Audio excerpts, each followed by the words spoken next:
ፍርፍራችን እንደዚህ ደርሷል። በጣም ቆንጆ ነው። ዛሬ ለቁርስ የሚሆን ፍርፍር እንሰራለን።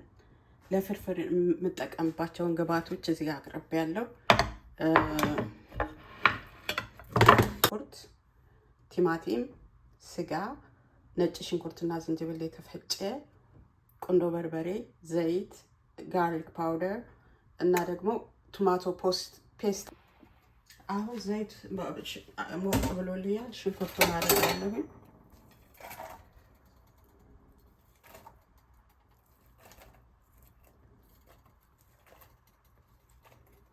ቲማቲሙን ሽንኩርቱን አንድ ላይ አድርጌ አቁላለዋለሁ። ለፍርፍር ስለሆነ ሁለቱን አንድ ላይ አድርጌ አቁላለዋለሁ።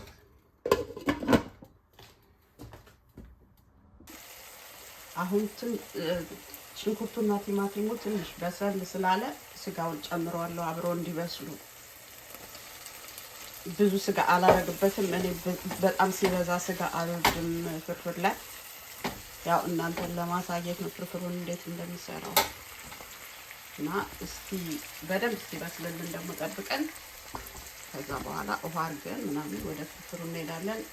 ቶማቶ ፔስቱንና በርበሬውን ግን ትንሽ አቆየዋለሁ ለመጨመር። አሁን በርበሬ እጨምርበታለሁ።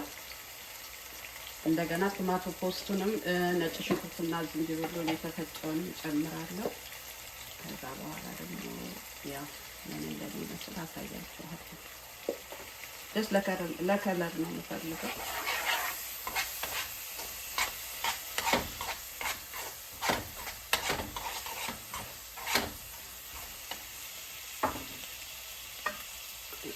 ሽንኩርታችንን እንጨምራለን።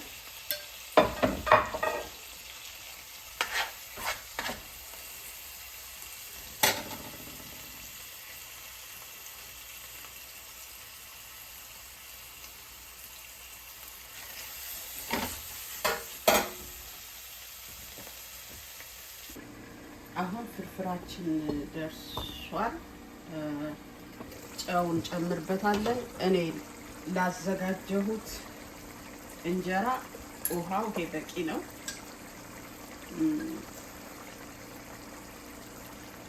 ጨው አረግበታለሁ።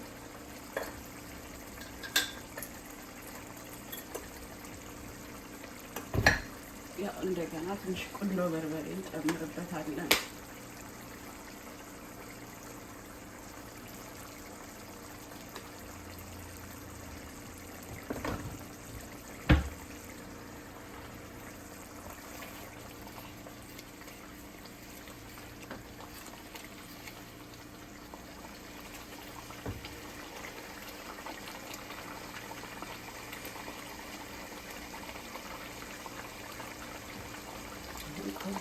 የበሰለልን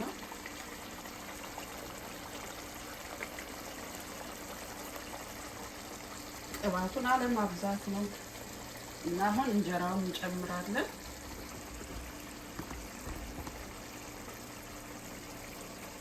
እንጀራውን አረጋግጠን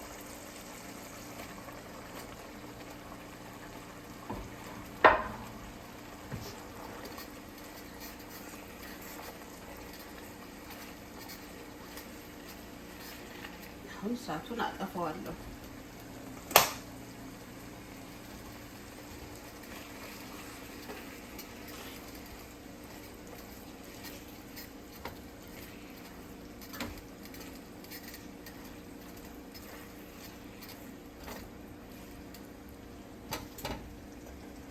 ይኸው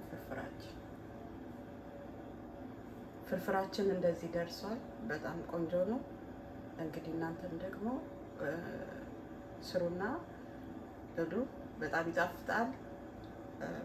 ስላያችሁኝ አመሰግናለሁ።